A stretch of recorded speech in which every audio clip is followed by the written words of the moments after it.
حرمت علیکم امہاتکم، اب ان عورتوں کا بیان ہے جن سے نکاح حرام ہے. تم پر حرام کی گئی تمہاری مائیں، چاہے سوتیلی ماں ہو چاہے سگی ماں. نانی بھی حرام ہے، دادی بھی حرام ہے. وبناتکم، اور تمہاری بیٹیاں تم پر حرام کی گئیں. اس میں پوتی بھی داخل ہے، اور نواسی بھی حرام ہے اور پوتی بھی حرام ہے. واخواتکم، اور تمہاری بہنیں حرام کی گئیں. سگی بہنیں بھی حرام ہیں، اور سوتیلی بہنیں جو باپ کی طرف سے ہوں وہ بھی حرام ہے، اور جو ماں کی طرف سے ہوں وہ بھی حرام ہے. سوتیلی بہن سے مراد یہ ہے کہ جس میں باپ سگا ہو یا ماں سگی ہو، تو ایسی بہن سے بھی نکاح جائز نہیں. وعماتکم، اور تمہاری پھوپھیاں حرام ہیں. وخالاتکم، اور تمہاری خالہ حرام ہے. وبنات الاخی، اور تمہارے بھائی کی بیٹیاں یعنی بھتیجیاں تم پر حرام ہیں. وبنات الاختی، اور تمہاری بہن کی بیٹیاں یعنی بھانجیاں تم پر حرام ہیں. جو عورتیں حرام ہیں ہمیشہ کے لیے ان سے پردہ نہیں، اور جن عورتوں سے کبھی بھی نکاح ممکن ہے ان سے پردہ کرنا لازم ہے. یہ قاعدہ یاد رکھیں. تو ماں سے، دادی سے، نانی سے، بیٹی سے، پوتی سے، نواسی سے، بہن سے، پھوپھی سے، خالہ سے، بھتیجی سے، بھانجی سے پردہ نہیں. اسی طرح عورت کا بھی ان مردوں سے پردہ نہیں، یعنی بھتیجی چچا سے پردہ نہیں کرے گی، بھانجی اپنے ماموں سے پردہ اس پر لازم نہیں. وَأُمَّهَاتُكُمُ اللَّاتِي أَرْضَعْنَكُمْ، تمہاری رضائی مائیں تم پر حرام کی گئیں، وہ عورتیں جنہوں نے تمہیں دودھ پلایا. سگی مائیں نہیں ہیں لیکن دودھ کے رشتے کی وجہ سے تمہاری رضائی مائیں وہ حرام ہیں. وَأَخَوَاتُكُم مِّنَ الرَّضَاعَةِ، اور تمہاری رضائی بہنیں بھی حرام ہیں. یعنی جس عورت کا تم نے دودھ پیا اس عورت کی جو بیٹیاں ہیں وہ تمہاری بہن ہو گئیں، اور وہ رضائی بہنیں تم پر حرام ہیں. وَأُمَّهَاتُ نِسَائِكُمْ، اور تمہاری بیویوں کی مائیں یعنی ساس تم پر حرام ہے. وَرَبَائِبُكُمُ اللَّاتِي فِي حُجُورِكُم مِّن نِّسَائِكُمُ اللَّاتِي دَخَلْتُم بِهِنَّ. دیکھیے اوپر جتنے رشتے بیان کیے گئے سب ہر صورت میں حرام ہے. اب وہ رشتے بیان ہو رہے ہیں کہ بعض صورتوں میں حرام ہے اور بعض صورتوں میں جائز ہے. پہلی صورت بیان ہوئی کہ جن عورتوں سے تم نے نکاح کیا ان کی وہ بیٹیاں جو دوسرے شوہر سے ہیں وہ تم پر حرام ہے اگر تم نے اپنی بیویوں سے خلوت صحیحہ کر لی. خلوت کر لی تو اب اس کی بیٹیاں جو ہیں تو دوسرے شوہر سے لیکن تم پر حرام ہے. فَإِن لَمْ تَكُونُوا دَخَلْتُمْ بِهِنَّ، پھر اگر تم نے قربت نہ کی، خلوت نہ پائی گئی، فَلَا جُنَاحَ عَلَيْكُمْ، تو تم پر کوئی حرج نہیں، تم ان عورتوں سے نکاح کر سکتے ہو. تو قاعدہ کیا مقرر ہوا؟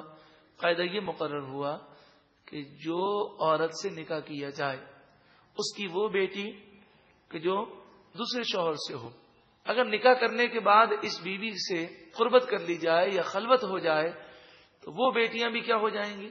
حرام ہو جائیں گی، ان سے نکاح نہیں ہو سکے گا. اور صرف نکاح ہوا، رخصتی نہ ہوئی، خلوت بھی نہ ہوئی اور اس نے اسے طلاق دے دی، تو اب اس کی ان بیٹیوں سے وہ نکاح کر سکتا ہے کہ جو دوسرے شوہر سے ہیں. اس آیت کریمہ میں ایک لفظ گزرا فی حجورکم، اس کے لفظی معنی یہ ہے کہ وہ بیٹیاں جو ہیں تو تمہاری بیوی کی بیٹیاں دوسرے شوہر سے ہیں مگر تمہاری پرورش میں ہیں، تمہاری تربیت میں ہیں. تو یہاں پر مفسرین فرماتے ہیں کہ یہ ایک مستحب ہے کہ جب کوئی شخص دوسری عورت سے نکاح کرے، ایسی عورت سے نکاح کرے کہ جو صاحب اولاد ہو، تو اسے چاہیے کہ وہ اس کی اولاد کو اپنی اولاد جیسا سمجھے اور اس کے حقوق ادا کرے. اللہ تعالیٰ اسے جنت کی اعلیٰ نعمتیں عطا فرمائے گا. وَحَلَائِلُ أَبْنَائِكُمُ الَّذِينَ مِنْ أَصْلَابِكُمْ، تمہارے سگے بیٹوں کی بیویاں یعنی تمہاری بہو تم پر حرام ہے. اب یہ سگے بیٹے کا ذکر ہے، اس سے منہ بولے بیٹے کا ذکر خارج کیا گیا. مراد یہ ہے کہ منہ بولے بیٹے کی بیوی تمہاری بہو نہیں، اس سے پردہ ہوگا. منہ بولی بیٹی سے بھی پردہ ہے. منہ بولا رشتہ شریعت میں کوئی معتبر نہیں ہے. ہاں رضائی بیٹا جو ہے، جو دودھ کے رشتے سے بیٹا ہے، اس کی بیوی وہ بہو کے حکم میں ہے، کیونکہ نبی کریم صلی اللہ علیہ وآلہ وسلم نے فرمایا کہ جو رشتے نسب سے حرام ہوتے ہیں وہ دودھ سے بھی حرام ہو جاتے ہیں۔ وَأَن تَجْمَعُوا بَيْنَ الْأُخْتَيْنِ، یہ بھی حرام ہے کہ تم اپنے نکاح میں دو بہنوں کو ایک ساتھ جمع کر لو، یعنی دونوں بہنوں سے ایک ساتھ نکاح کر لینا، یہ حرام ہے۔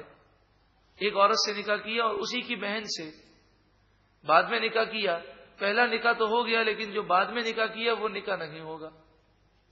اور اگر دو عورتوں سے نکاح کیا، دونوں آپس میں بہن ہیں اور ایک ہی ساتھ نکاح کیا، ایک ہی الفاظ کے ساتھ کہ میں ان دونوں عورتوں سے نکاح کرتا ہوں، تو یہ نکاح ہی منعقد نہیں ہوگا۔ یہ شرعی مسئلہ ہے۔ یہاں پر یہ بھی عرض کر دوں کہ پھوپھی اور بھتیجی دو عورتیں ہوں جن کا آپس میں رشتہ یہ ہو کہ پھوپھی اور بھتیجی ہو، تو وہ حدیث سے حرام ہے۔ ان دونوں عورتوں کو ایک مرد اپنے نکاح میں جمع نہیں کر سکتا۔ اسی طرح خالہ اور بھانجی، دو عورتیں ایسی ہوں کہ جن کا آپس میں رشتہ یہ ہو کہ ایک دوسری کی خالہ ہو اور دوسری اس کی بھانجی ہو، تو ایسی دو عورتوں کو بھی نکاح میں جمع کرنے سے نبی کریم صلی اللہ علیہ وآلہ وسلم نے منع فرمایا۔ لیکن یہ حرمت عارضی ہے۔ اگر اس عورت کو طلاق دے دے اور وہ عدت گزار لے، اب اس کی بہن سے نکاح کرے تو جائز ہے۔ اس وجہ سے سالی سے پردہ لازمی ہے، کیونکہ پردہ اس عورت سے نہیں ہوتا جس سے کبھی بھی نکاح نہ ہو سکے۔ وَأَن تَجْمَعُوا بَيْنَ الْأُخْتَيْنِ، تم دو عورتوں کو اپنے نکاح میں جمع کرو، یہ بھی حرام ہے۔ إِلَّا مَا قَدْ سَلَفَ، مگر جو پہلے ہو چکا وہ اللہ تعالی معاف فرما دے گا۔ لیکن حکم یہ ہے کہ اس حکم کے نازل ہونے کے بعد جن جن کے نکاح میں ایسی عورتیں تھیں وہ فوراً ان سے جدا ہو گئے، اور اب تو یہ حکم آئے ہوئے 1400 سال گزر گئے، شریعت نافذ ہو چکی۔ اب اگر کوئی ان عورتوں میں سے کسی سے نکاح اس طرح کرتا ہے تو وہ نکاح ہی نہیں ہوگا۔ ان اللہ کان غفورا رحیما، بے شک اللہ تعالی بخشنے والا مہربان ہے۔ سورۃ النساء میں بڑے اہم مسائل بیان کیے گئے ہیں، اور آپ اس سے اندازہ کر سکتے ہیں کہ اس پر علماء نے کئی کتابیں لکھی ہیں، کیونکہ سورۃ النساء میں بعض ایسے مسائل ہیں کہ جن کی ہمیں بہت ضرورت ہے فی زمانہ خاندانی نظام کے لیے، اور معاشرتی اس میں جو برائیاں ہیں ہمارے معاشرے میں اس کا حل اس میں موجود ہے۔ اللہ تبارک و تعالی کی بارگاہ میں دعا ہے کہ اللہ تعالی قرآن مجید فرقان حمید کی خوب خوب برکتیں عطا فرمائے۔ الحمدللہ چوتھا پارہ مکمل ہوا، یہ اسی کا فضل ہے، اسی کا کرم ہے۔